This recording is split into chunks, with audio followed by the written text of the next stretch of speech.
foot. Yeah, that 4 feet could be a problem. It may still be the homeowner's. And maybe that needs to change when that's become a major concern. Or just make the sidewalk wider. And you're smiling, but that's actually one of the answers. I think that's true. You know, what's the reason for the hell strip is, Yeah. you know, and is, as that's referred to sometimes. And they have been discussing maybe not having those because it is the responsibility in a lot of cases of the homeowners that abut it to take care of it, and that's And a it's just responsibility. impossible. Yeah, it looks It's terrible. just- Yeah. Yeah. Mhm. And so in some cases they're re-examining it, so Yeah, that's. we'll look at it. And, Right, thank you. yeah. Let me give you my card, you can call me. Okay. And if I don't do anything, call me out. High noon. Tell all your neighbors. That's right, tell me your neighbors. Have witnesses. That's right. And I don't know the answer to your question, I'll find out. All right, thanks. Yes, sir. I'm concerned about your comments that we need to infill, and yet the political persuasion seems to be that, you know, there's 0.041 acres that need to be rezoned for a specific purpose, or there's 16.17563 acres that's designated for a specific purpose. And I think that all of us here need to be bound with the city and not opposing the city rules of community, if you please, quotes over community.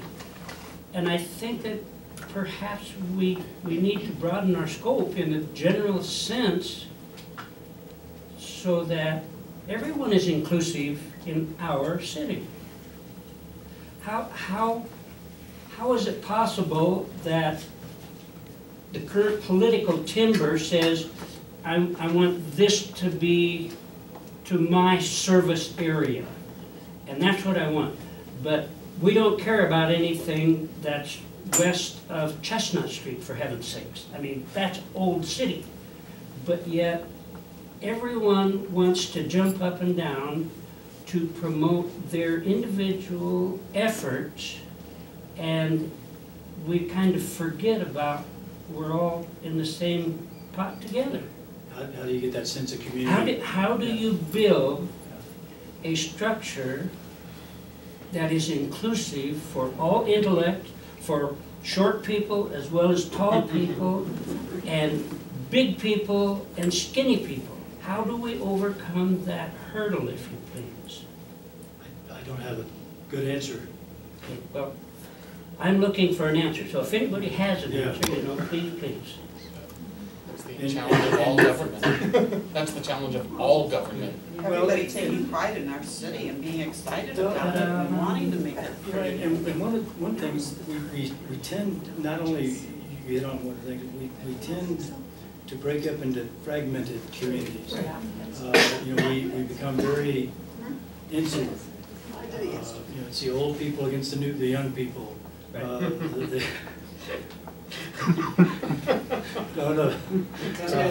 You know. Tony can show you the scars. Yeah. You know, and some, like one developing the pride in our city of, okay, And all we have young inclusive people right there. How do you smooth the edges from a political sense saying, come on, people, let's live together as adults. we can say let's that, be a and unit. then we have to follow up on it. I don't know how to get people, literally how to do it on a big scale. But we gotta start small. A billboard on the freeway, yay Colorado Springs. Those are starting to happen. I mean, really, somebody should have some kind of PR. You know, you hit on, both of you hit on something great. Key is that we have a lot to be proud of in Colorado Springs. The airport, you know, we have probably one of the best airports in the world. We No don't have carriers, not enough We carriers. don't have a lot of flights in and out, but we got a magnificent runway. And Dan Gallagher and Andy Pico on the council is on the board, and Andy Bianca is on the Airport Advisory Commission. And they have worked over the last couple of years or several years. One, they're doing great things to bring the spreading the cost across all the revenue centers in the airport proper. Bringing new Sierra Nevada with 81 jobs or 2,000, whatever it is, a lot of jobs. The $80,000. $80,000. Salary. Yeah. So they're doing great things. Now, the other thing that he's doing, and in the advertisement thing of it is, last year we had the drag race on the runway, not on the runway, taxiway, in conjunction with the Pikes Peak hill climb. That's going to be done again. And it's going to become, and that gets a lot of publicity for one, Colorado Springs, and two, the airport. Second thing, in September, they've got the AOPA. It's Pilots Association, it's a PA. I never can remember what the AO stands for, but it's a Civilian Pilots Association. They have their fly-in in September at the Colorado Springs Airport. And that's going to be hundreds of private pilots bringing the airplanes in, landing on our runway, looking at what great runway we have, realizing that you can get out of the airport into the hunting areas, the ski areas, Pikes Peak, whatever, before you can actually get out of Denver parking lot. I'm going to Denver Airport today, and it's just like. Yeah. And because of those things, the cost is coming down. Not rental fees, but the fees to land and operate out of Colorado Springs Airport are coming down. And eventually, we're going to attract. We'll never be a Denver International Airport where we've got United flying out every 30 minutes, or Delta, or whoever else.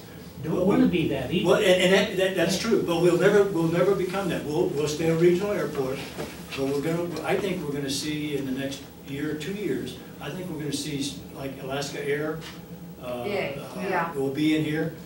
Southwest. Maybe. I wish. But, I like that because. Even if they just had a jumper flight. Yeah.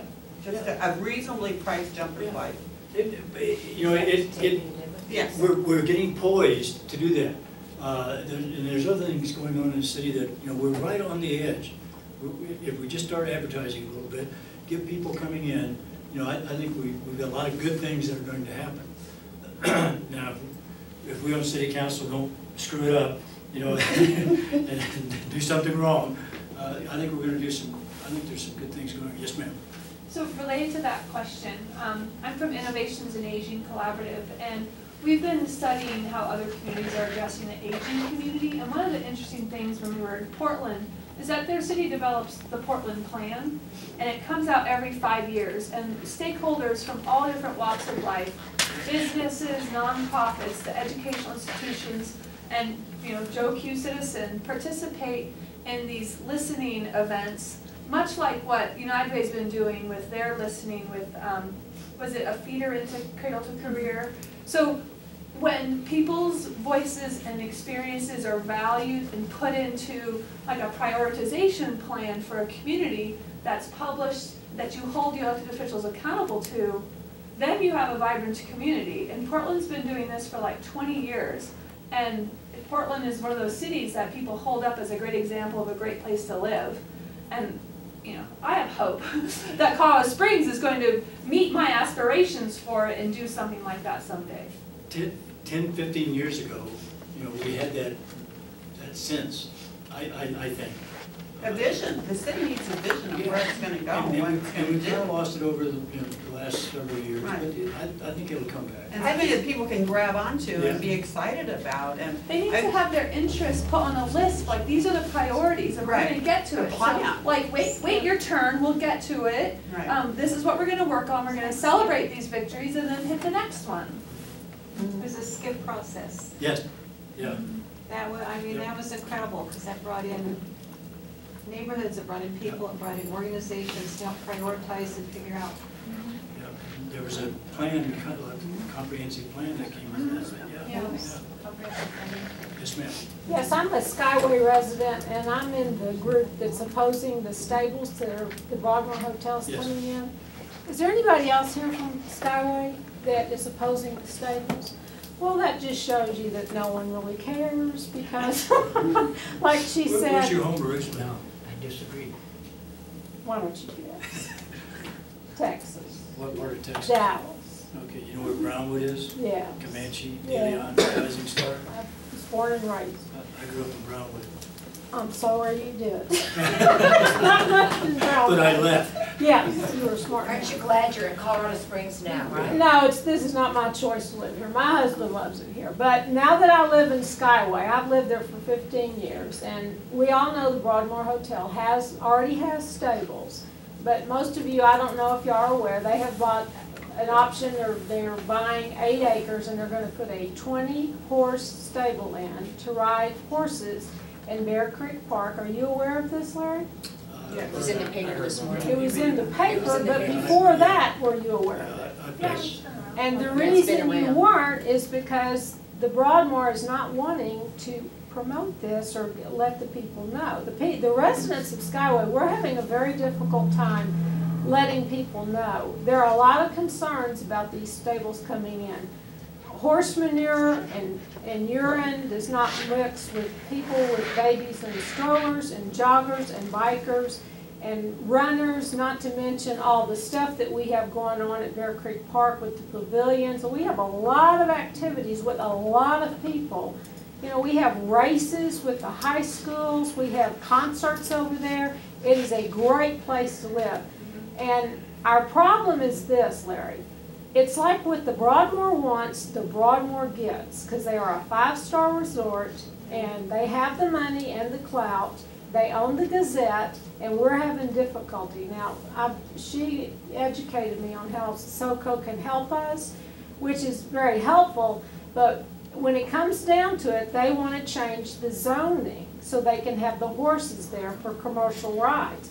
These horses, they will want to ride 8 horses in a group all day long and cross Rio Grande. Can you imagine with children and bicycles and all this?